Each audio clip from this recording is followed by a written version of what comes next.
Hello, wonderful people. So today is an exciting day. You just got a new client. His name is Wally. Wally runs the Whale Widget store. And what I'm going to do is show you how to set up Triple Whale in the best way that I think, or not the best way, but in terms of what I use. And then you can kind of mold it to whatever's best for your business or your client's business. Okay, first, so to get started, obviously the first things first is we need to connect all of our integrations. So this sits on top of Shopify, and then if your client has Clavio, Facebook ads, Google ads, Gorgias for support, like I said, Clavio, Attentive if they do Attentive SMS, and then we have Snapchat, TikTok, Slack, and then Pinterest. Slack is for reporting. But once you get all those connected, then let's jump over to your summary. And so that is going to be here. All right, cool. So you can change the date picker since this is a new client. I kind of want to see what's going on. So let's choose the past year. Now, the sections that I prefer are 3 ROAS to rule them all: Shopify, customer mix, email, website traffic, paid media performance, Attentive, and then my channel specific metrics. So let's go through each of them. So as this is calculating, what we'll have here, let's do a new one. Okay, how about that? My interwebs are being a little sketchy, sorry. There we go. All right, cool. So here is our 3 ROAS to rule them all. So the first one is our MER, or what we call ecosystem ROAS. And so what this is going to be is total sales over total ad spend. So they're sitting at a 2.0. That's not great. Not really where you want to be. So let's plant a flag there. Okay, the next thing is NC ROAS. So this is new customer revenue over total ad spend. 145 is not bad, actually. That's fairly decent. So we can work with that. And then the POAS is going to be your gross profit over your total ad spend. So that's pretty slim. What that's saying is for every ad dollar spent, you're driving $1.64 of gross profit. Not great. Doesn't give you a lot of room in terms of operational leeway, but we're going to make this client work. Again, new customer ROAS, not horrible there. And then eROAS or MER, not super great. So let's plant a flag in all 3 of those. But that's kind of how I look at the marketing efficiency in terms of, so this would be how effective my ads are, how efficient my ads are, and then how profitable my ads are. Am I putting the right ad dollars behind the right products to drive profitability for this business? So a lot of runway there for this client. So that's a good sign. Looks like we're a little bit of slump in terms of sales and orders, obviously. AOV, $45, not horrible. Again, I like this Shopify section where I have my total sales, my total orders, AOV, LTV, and then returns. So not a lot of awesomeness here, but they are high volume. So we can see what we can do to make things work and drive some more efficiency. Now, next thing I like to look at is the customer mix, what is my returning and new customers look like, and then how much are they worth to me versus how much I pay to acquire them. So that's what the new customer CPA is going to show me. And then again, I care more about new customer ROAS because this is a ROAS-based business model. But I just like to keep checks on these. This is my blended CPA. And then you can see new customers, 70%, returning customers, 31%. Now, this isn't horrible. I don't know exactly how long Wally's had his Whale Widget store. But if it is, depending on how long he's had it, so say he's had it for over a year or 2 years, you'd necessarily would like to see this more like a 60-40.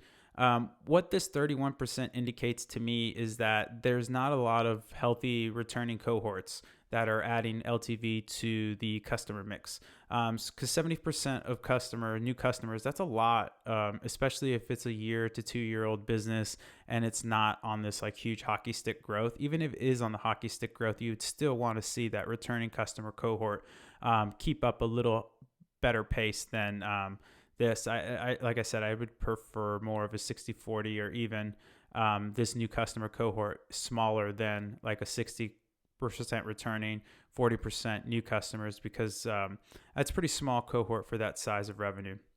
And then you can see the revenue mix again, pretty svelte in terms of, and you can see this massive drop in returning like that's not a really healthy sign. There's something that more we can investigate there. It is good that they can activate new customer revenue. That's great. They're not activating it very efficiently, but nevertheless, anywho, this is kind of what the customer mix section tells me. Again, I have my new customer CPA, blended CPA, my customer mix percentage, and then the absolutes down here. Cool. Moving on, we're going to look at Clavio here. This is a fairly low percentage of revenue. I think these deltas are off, so I'll just skip those. But in terms of 3% of Clavio sales for the total year, that doesn't seem right. So I'm going to have to double check back on that. Okay, cool. Now the next thing I like to look at is just kind of meat and potatoes, web traffic and conversion rate. So it looks like we took a big haircut year over year, or year to date compared to last year, because 72 sessions, that's pretty spicy. 3%, 2.84 conversion rate, we can make that work. It's not horrible. I've seen way worse. It took a little bit of a haircut, but at 7.5%. So that indicates to me that the conversion process is fairly tidy. That's not horrible. We can definitely make that work. And then, excuse me, kind of just moving into my paid media performance tab. Again, I have my MER over here. This is, again, MER as in ecosystem ROAS, total sales over total ad spend. I also have a second representation of MER as a percentage. So this would be total ad spend over total sales times 100, or put in a percentage form. And so that's a lot. What this is saying is 50% of ad spend eats up 50% of total sales. Like that's a really high, and it's dropped. So that's really interesting to me in terms of the acquisition. In terms of Facebook ads, I have my total spend here. So a decent spending account, that's good. We have some money to work with, and it's even dropped some, which is really impressive to see. It's almost $1 million and then 73%. So we can make that work. 21% on Google. I'm gonna guess. I haven't pecked into the Google accounts, but this is where I'd plant a flag again. I'm guessing this is branded search, kind of defensive buys. So I would look into this and see if we could scale there or make it more efficient. And then again, I have my total ad spend. So 818 year to date. That's not bad. We can make that work. That's spending some cheddar, so we can really drive some revenues. They have Attentive, so they have their SMS campaigns hooked up. This looks pretty solid. These deltas are definitely off, but in terms of the absolutes, this looks decent, right? So you have people leaving in droves, so that's not great. So yeah, I retract my previous statement. I'd have to plant a flag here and deep dive into their Attentive, because this looks a little sus. And then going into our Facebook ads, like I said, $795K. So they're coming in at 108. Not a super efficient account here. So there's a lot of room to, so this would be cost per outbound click. So our click-through rate's not horrible, pretty low, but we can make it work. Revenue per click. So there's a lot of work to do here as well. But again, this is the point of, we want to make Wally more money. And so one of the ways we can do that is really increasing efficiency on his Facebook channel, because this is a really inefficient account right now. Okay, cool. Moving on. So this 694 is again another indicator of it. This is probably branded campaigns, defensive buys, etc. So again, we can go in there, deep dive, and see if we can't get some efficiency to get a blended Facebook and Google ads a little more efficient. And then, so it looks like Pinterest has came online. Nothing really to work with here. So I think we just need to spend more on this channel and see what their past agency did in terms of acquisition.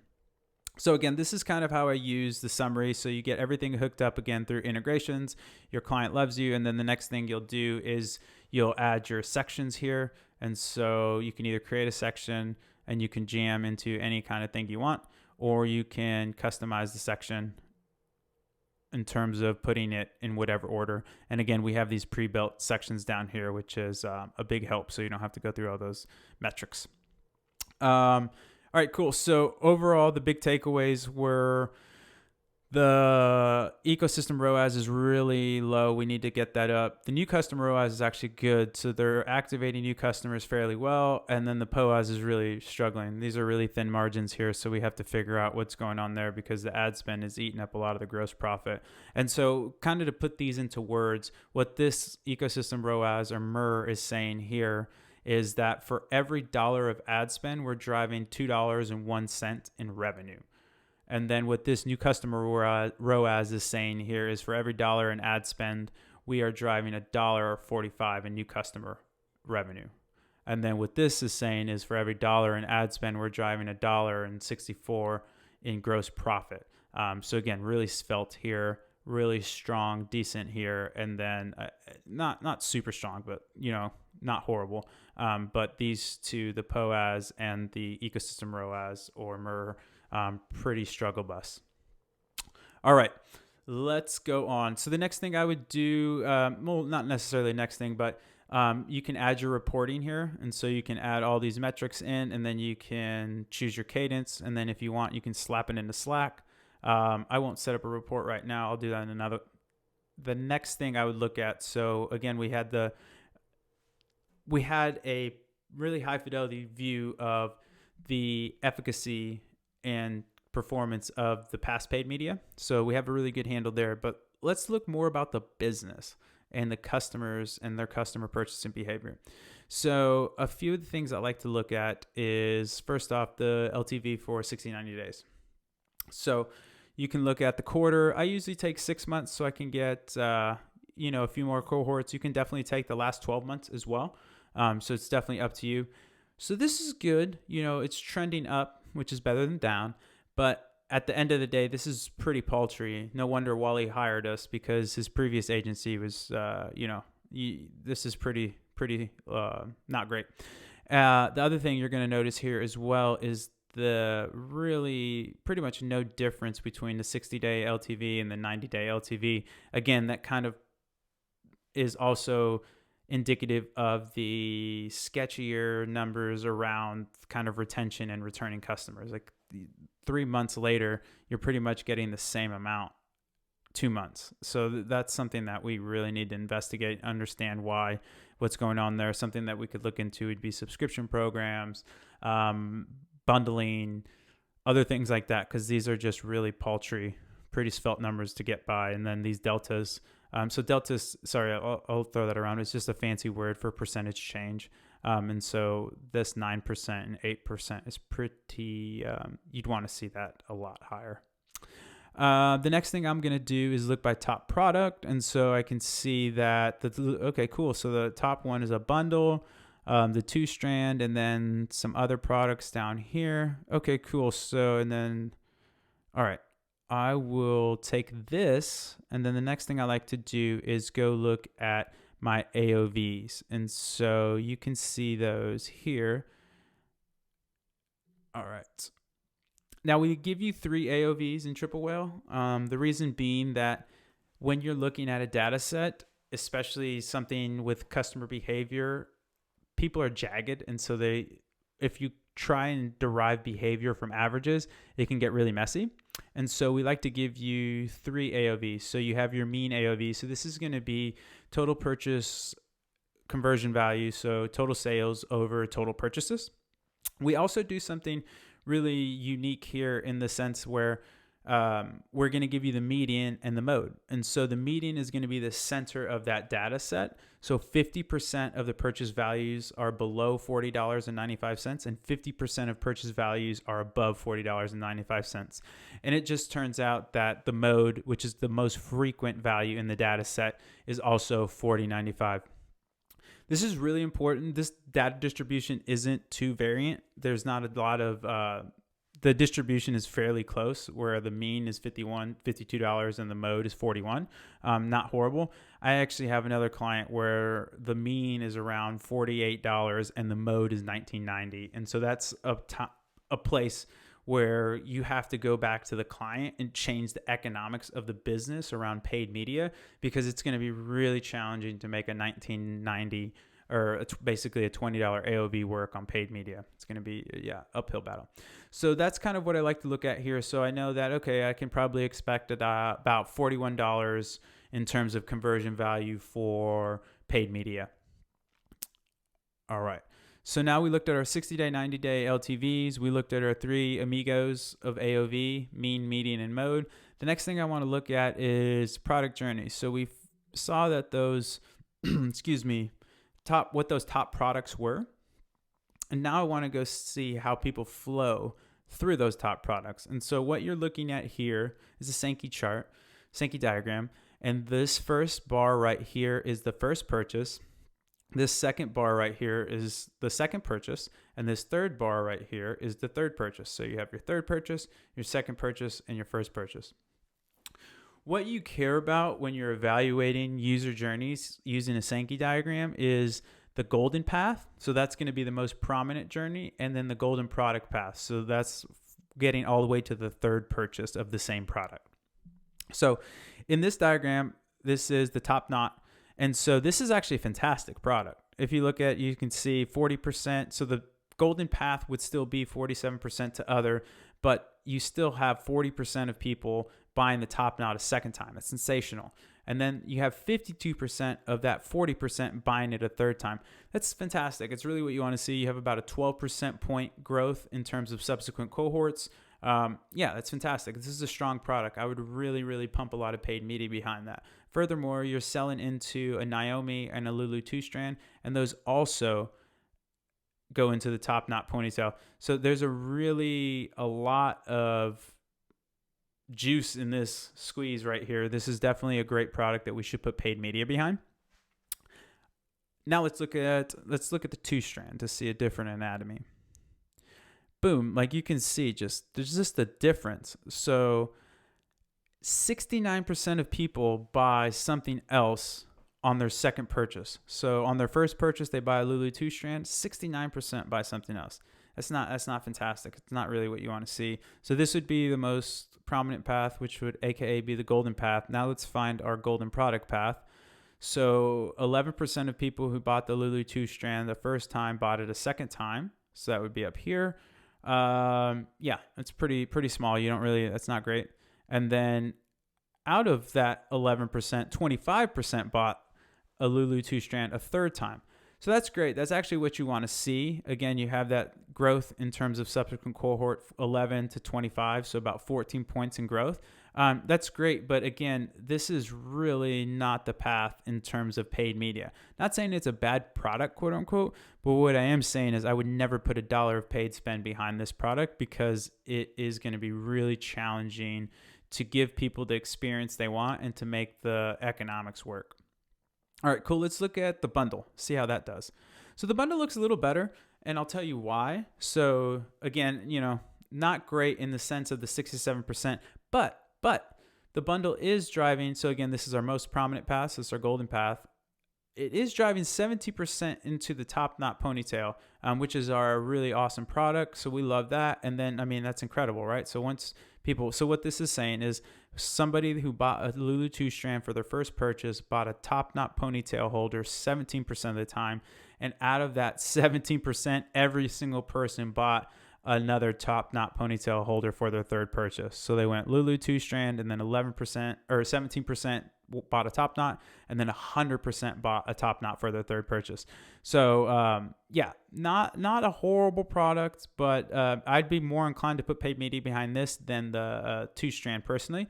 And then going back to our golden product path, so you have 8% buying a second time, and then you have 20% out of that 8% buying. So you have that 12 points of growth, which is really strong. So this is something that I would consider putting paid media behind, but not the Lulu 2-strand proper.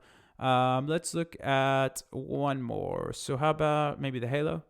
So again, this is just a quick analysis right here. Like, just don't do it, right? Don't put any paid media behind this product. This is 71% of people are buying something else. So if I buy a Halo first time, 71% of the time, I'm going to buy something else. Not great. So again, this is the most prominent path. So this is going to be the golden path. But it's pushing 13% to top knot and So this is the golden product path would be 8% buy it a second time, and then nobody buys it a third time from that. So yeah, not a great product where I would promote and or put paid media behind. There's definitely some use to it, obviously, but yeah, I would definitely figure out a way to de-emphasize this product in my product mix. What did we look at the top hole? Oh, we didn't do we'll go back real quick to the top knot. So this is 40% buy it a second time, and then 52%. So this would be the golden product path right here. You want to do one more? Why not? Okay. Again, don't do it. Again, really going to be a struggle bus there.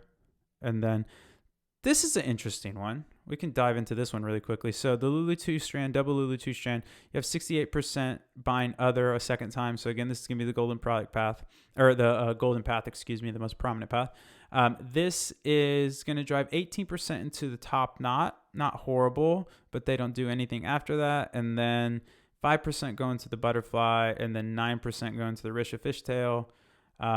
Yeah, again, I would not. If I'm running Wally's widget store, this is the product I'm putting all my spend behind. People love it, and I'm building everything around that. So with that being said, let's jump into one last thing that I like to look to, the frequently bought together. So the frequently bought together are going to show you the bundles. And so, oh, great. So we can see, where's my top knot? Fantastic. So we can maybe try and bundle a Naomi with it, or some shampoo perhaps. Let's see. Let's see another one. What else could we look at? So I would try.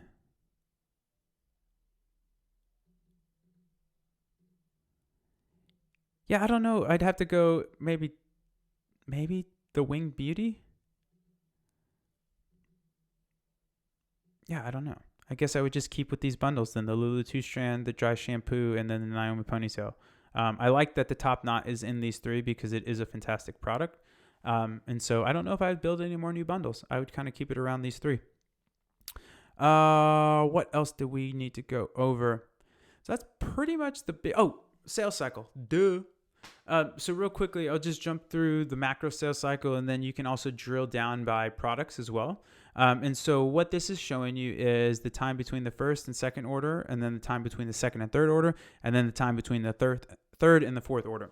So 31 days between the first and second, fantastic. It's about a month. 33 days around the second and third, perfect. And then 20 days. So that's nice that it truncates a little bit, but it is a little suspect why we're not getting more money out of them in terms of LTV, but the timeline truncates. But yeah, so now I know the value of the customer by 60-day, 90-day LTV.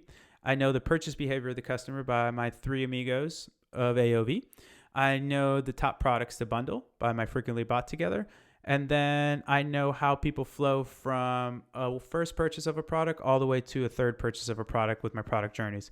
So now I have a really robust understanding of not only the past performance of the paid media, but also the composition of the business in terms of customer value and purchase behavior. So that's what I like to do. I will give some more tips and tricks in the next one, but this was kind of a macro overview of how I onboard a client when I have a new client. And this one happens to be the Wally Whale widget store. So thanks, Wally, for allowing us to play with your data today. And then we will see you all on the flip. Thanks so much for watching, and we'll talk soon.